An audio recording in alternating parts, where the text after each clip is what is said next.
তোমরা থাম্বনেল দেখে হয়তো ভাবছো যে স্যার সায়েন্স পড়ে কি ডাক্তার ইঞ্জিনিয়ার ছাড়া টিচার হওয়া যায় না? আপনি শুধু ডাক্তার বা ইঞ্জিনিয়ার লিখেছেন, টিচার লিখেননি। তিনটি তো মেন প্রফেশন, যে বেসিক্যালি আমরা যে তিনটে প্রফেশনের সঙ্গে পরিচিত, ডাক্তার ইঞ্জিনিয়ার থেকে টিচারের প্রফেশনটার সঙ্গে আমরা আরও ভালোভাবে পরিচিত। তার কারণ আমরা যখন থেকে পড়াশোনা শুরু করি তখন থেকে আমাদের টিচিং, মানে টিচারকে দেখে দেখে আমরা বড় হই। তো আমাদের কাছে সবচাইতে প্রথম যে প্রফেশনটা আমাদের মাথায় আসে সেটা অবশ্যই টিচিং প্রফেশন। মানে মিথ্যে কথা বলে লাভ নেই, আমাদের বেশিরভাগ স্টুডেন্টের মনের মধ্যে এই টিচিং প্রফেশনটা প্রথম আসে। এখন অনেক নেগেটিভিটির জন্য সব ছেলেমেয়েরা আর জেনারেল লাইনে পড়তে চাইছে না, মানে বেসিক যে বিএসসি এমএসসি এইসব করতে চাইছে না। তারা প্রথম থেকেই প্রফেশনাল লাইন দেখতে চাইছে, মানে ইঞ্জিনিয়ারিং বা মেডিকেল এইসব লাইন দেখতে চাইছে।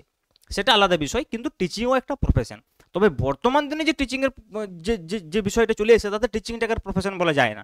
তার কারণ হচ্ছে টিচার তো যে কেউ হয়ে যাচ্ছে। মানে মনে করে যদি কেউ উচ্চ মাধ্যমিকে ফেল করে সে মাধ্যমিকের টিচার, কেউ যদি মনে করে বিএসসিতে ফেল করে তো 11-12-এর টিচার।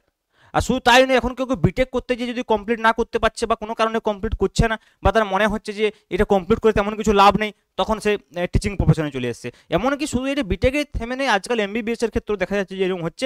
এমবিবিএস পড়তে শুরু করে তারপরে প্রথমত একটা ইমাজিনেশন থাকে যে আমি নিট কোয়ালিফাই করে, বা আমি তখন আগেকার দিন তো ওয়েস্ট বেঙ্গল জয়েন্ট ছিল, তারপরে এখন নিট হয়ে গেছে। তো এইসব পরীক্ষাগুলোতে কোয়ালিফাই করে ওদের মনে হয় যে আমরা বোধহয় চাকরি পেয়ে যাব।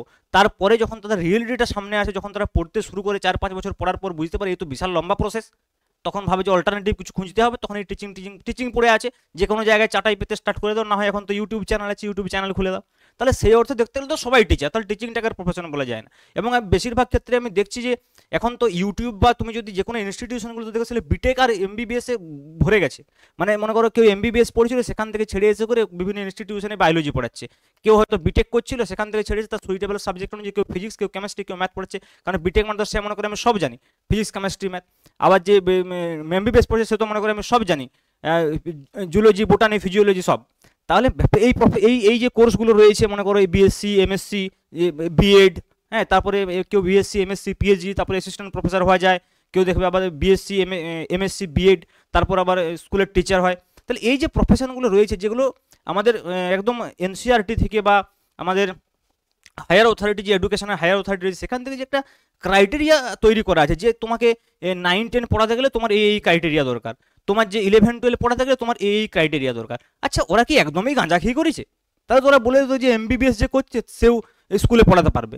তাও তো এও বলতে পারতো যে বিটেক করছে সেও স্কুলে পড়াতে পারবে। তাও তো ক্রাইটেরিয়াগুলো তো এইভাবে তৈরি হতো। তাও তো একদমই গাঁজা খায়নি যারা একদম হায়ার অথরিটিতে বসে আছে। তাই তুমি যদি মনে করছো যে না সবাই পড়াতে পারবে, তাহলে টিচিংটার প্রফেশন নয়। তাই তোমার কাছে দুটোই প্রফেশন রয়েছে, একটা হচ্ছে ডাক্তার, একটা হচ্ছে ইঞ্জিনিয়ার। তাহলে সত্যিই কি ব্যাপারটা এইরকম যে সায়েন্স পড়লে কি শুধুই ডাক্তার ইঞ্জিনিয়ার হওয়া যাবে? টিচিংটা যদি আমি বাদ দিই, টিচিংও হওয়া যাবে, মানে ওটা পড়লেও হবে না পড়লেও হবে। মানে তুমি যদি মনে করো যে আমি আজকের থেকে পড়াতে শুরু করবো, আমি কিছুই পড়িনি, তুমি পড়াতে পারবে, এরকম একটা ব্যাপার আর কি। টিচিং প্রফেশনটাকে ছেড়ে দিলে আমার কাছে পড়ে থাকে ডাক্তার ইঞ্জিনিয়ার, তাই আমি থামেলে ডাক্তার এবং ইঞ্জিনিয়ার লিখেছি। সোজা কথা বলাই ভালো ভাই, ঠিক আছে? কিন্তু আসলে বিষয়টা যদি তুমি গভীরে গিয়ে একটু বোঝার চেষ্টা করো, তুমি বুঝতে পারবে যে আমাদের যে এডুকেশন সিস্টেমটা ইন্ডিয়াতে কোন দিকে যাচ্ছে। দেখো এনইপির আমি, মানে ন্যাশনাল এডুকেশন পলিসি যেটা আসছে ইন ফিউচার, এইগুলো তো এদের, এরা তো এইসব তুক্কা মারে, মানে এমনিতেই তো কথাবার্তা বলে, এইসব সম্পর্কে কোনো ধারণাই নেই এডুকেশন পলিসিতে কী চলছে, কীভাবে ইমপ্লিমেন্ট হতে পারে ইন ফিউচার, কোন দিকে এগোচ্ছে আমাদের এডুকেশন সিস্টেম, কী ভিজন রয়েছে, সেই সমস্ত সম্পর্কে তো কিছু জানে না। এরা জানে যে একটা পরীক্ষা আছে, যেই একটা পরীক্ষা আছে, নিট একটা পরীক্ষা আছে, এই কিছু এমসিকিউ প্র্যাকটিস করিয়ে যেন তেন প্রকারণে পাস করিয়ে দাও।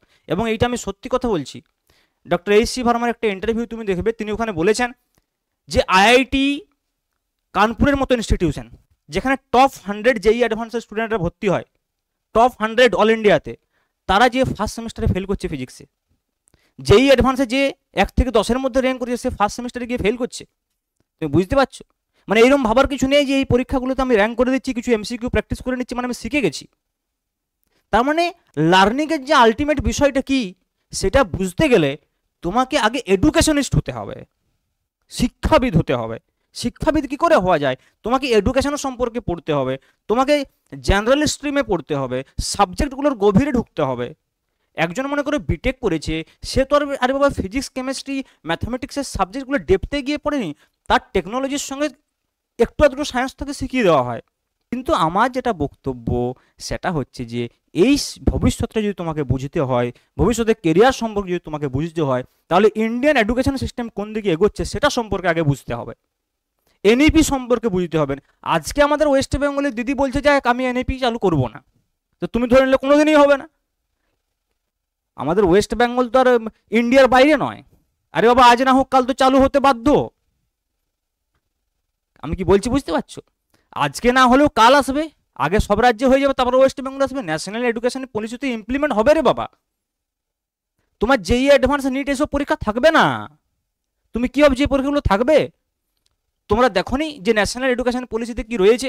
তুমি ফিজিক্সের সঙ্গে হিস্ট্রি নিতে পারো, তুমি চাইলে ম্যাথামেটিক্সের সঙ্গে জিওগ্রাফি রাখতে পারো। তোমার এই কম্বিনেশনটাই তো থাকবে না, physics chemistry, math, physics chemistry, biology. তো তুমি এই মুহূর্তে যে কথাগুলো ভেবে ভাবছো আমি সায়েন্স নেবো বা সায়েন্স নেবো না, সেগুলো তো থাকবেই না 5-10 বছর পর। তোমরা কি জানো ন্যাশনাল এডুকেশন পলিসির ফিউচার প্ল্যান কি? এইসব এন্ট্রান্স পরীক্ষায় থাকবে না, এগুলো না থাকাই ভালো। এডুকেশন সিস্টেমকে একদম বরবাদ করে দিচ্ছে এন্ট্রান্স পরীক্ষা। আমাদের এডুকেশন সিস্টেম সেই দিকেই এগোতে চাইছে যখন সম্পূর্ণ এই এডুকেশন সিস্টেমে এই এন্ট্রান্স পরীক্ষাগুলো আগে উঠে যাবে। অ্যাডমিশনের ক্ষেত্রে তো এন্ট্রান্স পরীক্ষা উঠে যাবেই। মেডিকেলে ভর্তি হতে গেলে এমন নয় যে তোমাকে ওই ফিজিক্স কেমিস্ট্রি আর বায়োলজির একটা 100 নম্বরের পরীক্ষা দিয়ে তুমি প্রুভ করে ফেললে, কোথাও থেকে কোয়েশ্চেন টোশ্চেন জোগাড় করে, যেরকম এবার হয়েছিল না নিটে 720 সব, ওরা ডাক্তার হয়ে যাবে। ওই সব প্রসেসটি আর থাকবে না। ন্যাশনাল এডুকেশন পলিসিতে আমি অনেক সেমিনার এই মুহূর্তে মোটামুটি আমি লাস্ট 1-2 বছরে অনেকগুলো ন্যাশনাল এডুকেশন পলিসির এই যে সেমিনারে আমি জয়েন করেছি, তাতে আমার আইডিয়াতে যেটুকু এসছে, ওই সমস্ত এডুকেশনিস্টদের কথা শুনে, তাদের সেমিনারগুলো অ্যাটেন্ড করে আমার যেটুকু আমার মাথায় এসছে, আমি সেটা তোমাদেরকে একটু বলার চেষ্টা করছি, যাতে করে তোমরা ইন ফিউচার তোমরা বুঝতে পারবে যে তোমাদের কেরিয়ারটা কোন দিকে যেতে চলেছে। ফিউচারে তুমি যদি প্রফেশনের দিক থেকে বিচার করে দেখো যে আমার সায়েন্সে পড়া চলবে কি চলবে না, তাহলে তুমি ভুল ভাবছো। বা তুমি এটা যদি ভাবো যে আমি সায়েন্স ছাড়া অন্য কোনো কিছুতে পড়লে আমার কি ইন ফিউচারে আমার প্রফেশনে কি সমস্যা হতে পারে, তাহলেও তুমি ভুল ভাবছো। তাহলে ব্যাপার কি, তোমার যদি, আমি যেটা বারবার বলি, তোমার যদি সায়েন্সে ইন্টারেস্ট আছে তুমি সায়েন্স নিয়ে পড়ো, তোমার যদি আর্টসে ইন্টারেস্ট আছে তুমি আর্টস নিয়ে পড়ো, তোমার যদি কমার্সে ইন্টারেস্ট আছে তুমি কমার্স নিয়ে পড়ো। তোমার কিন্তু ইকুয়ালি প্রত্যেকটা প্রফেশন, আমি বলছি তোমাকে, প্রত্যেকটা প্রফেশনের ইকুয়াল অপরচুনিটি আছে হায়ার লেভেলে গিয়ে। আমরা এখন যেটা ভাবছি, বা তুমি এই মুহূর্তে যেটা ভাবছো, বা তোমার আশেপাশে যে লিমিটেড নলেজ নিয়ে তুমি ভাবছো, সেটা কিন্তু আলটিমেট নয়। তুমি যদি ভাবো যে এখন তো বিটেকের ভালো বাজার নেই, এই হয়ে যাচ্ছে, সেই হয়েছে, 4 বছর পরে কি হবে তুমি কেউ জানবে? তুমি মনে করছো এখন এমবিবিএস এর দারুণ বাজার, 4 বছর পরে এত ডাক্তার বেরিয়ে যাবে, আর তোমার কি মনে হচ্ছে যে একটা জায়গাতে, মনে করো আমি সাপোজ বলছি যে একটা সিটিতে মনে করো, সাপোজ একদিন আমি মনে করছি যে 1000টা পেশেন্ট রয়েছে, 1000টা পেশেন্ট রয়েছে। এবার মনে করো সেখানে সাপোজ ধরো একটা পার্টিকুলার কোনো ডিজিজের জন্যে মনে করো এই টাউনে 3টে ডাক্তার বসে। তো তোমার কি মনে হচ্ছে 1000 যে পেশেন্ট রয়েছে 300 করে ভাগ হবে, 333 করে ভাগ হবে? তুমি যদি এরকম ভাবে, তুমি মূর্খের জগতে বাস করছো। এর মধ্যে দেখবে যে 800 পেশেন্ট চলে গেছে একজনের কাছে, আর বাকি 200 এদের মধ্যে ভাগ হচ্ছে। তাহলে এই দুজন ডাক্তার কি করবে? এদের স্যালারিতে চালাতে হবে তো। যে স্বপ্ন নিয়ে তুমি ডাক্তারির কথা ভাবছিলে যে আমি স্যালারিও পাবো আর চেম্বারও খুলবো, পসিবল কি? সবার চলবে না, কিন্তু ভুল ভাবছো। তাহলে বুঝতে পারছো? তাহলে তুমি এখন যেটা ভেবে মনে করছো ভর্তি হবো, সেই মুহূর্তে যেয়ে কিন্তু চেঞ্জ হয়ে যাবে। তাহলে কেরিয়ারের ক্ষেত্রে তোমাকে সবসময় নিজেকে মনিটরিং করতে হবে, সারাউন্ডিংসটাকে বুঝতে হবে, সিচুয়েশনটাকে বুঝতে হবে, আমাদের ইন্ডিয়ান এডুকেশন সিস্টেম কোন দিকে যাচ্ছে, ইন্ডিয়ান ইকোনমি কোন দিকে যাচ্ছে, এগুলোকে সবসময় ট্র্যাক করতে হবে। এই সমস্ত বিষয়গুলোকে ট্র্যাক করার জন্যে তোমার দরকার যেটা, সেটা হচ্ছে যে ইন্টেলিজেন্স। সেই ইন্টেলিজেন্সই তোমাকে সায়েন্স দেবে। তুমি যখন এই সাবজেক্টগুলো পড়বে, এই সাবজেক্টগুলোকে আন্ডারস্ট্যান্ড করার চেষ্টা করবে, তখন তোমার মাইন্ডের মধ্যে ইন্টেলিজেন্সিটা ধীরে ধীরে ইনপুট হবে। ধীরে ধীরে তোমার ইন্টেলিজেন্সি, তোমার আইকিউ পাওয়ার, এগুলো সব বাড়বে। তোমার এক্সপ্লানেশন পাওয়ার, তোমার আন্ডারস্ট্যান্ডিং পাওয়ার, এইসব বাড়বে। তাহলে সায়েন্স সেদিক থেকে একটা খুব ভালো জায়গা অন্যান্য সাবজেক্টের তুলনায়, অন্যান্য স্ট্রিমের তুলনায়, আমি মনে করি অন্তত পক্ষে। অন্যান্য স্ট্রিম নিয়ে যারা পড়েছে, যারা ভালো, তাদের হয়তো আমার কথাটা খারাপ লাগতে পারে, কিন্তু আসলে যদি আমরা সায়েন্স নিয়ে পড়ি, তাহলে কিন্তু আমাদের ব্রেনের বিকাশ, আমাদের বুদ্ধিবৃত্তির বিকাশ তুলনামূলকভাবে ভালো হয়। বোঝা গেল ব্যাপারটা? এইবারে দেখো, নেক্সট কথা হচ্ছে যে বর্তমান যে টেকনোলজির যুগ, এই টেকনোলজির যুগে যদি তুমি সায়েন্স নিয়ে না পড়ো, তাহলে একটা বেসিক সমস্যা যেটা হয় সেটা হচ্ছে কি বলো তো, মানে সায়েন্স নিয়ে তুমি না পড়লেও সায়েন্সের নলেজ তোমার দরকার। এই জন্য আমি সাধারণত বলে দিই যে 11-12 তুমি সায়েন্স নিয়ে পড়ে নাও, যদি তোমার মধ্যে এবিলিটি থাকে। মানে একদমই যদি কিছু না থাকে তাহলে না পড়াই ভালো। কিন্তু যদি মোটামুটি তুমি অ্যাভারেজ থেকে, মানে অ্যাভারেজের থেকে একটু উপরের স্টুডেন্ট হও, তবু তুমি সায়েন্স পড়ে নিতে পারো। বিলো অ্যাভারেজ হলে না পড়াই ভালো।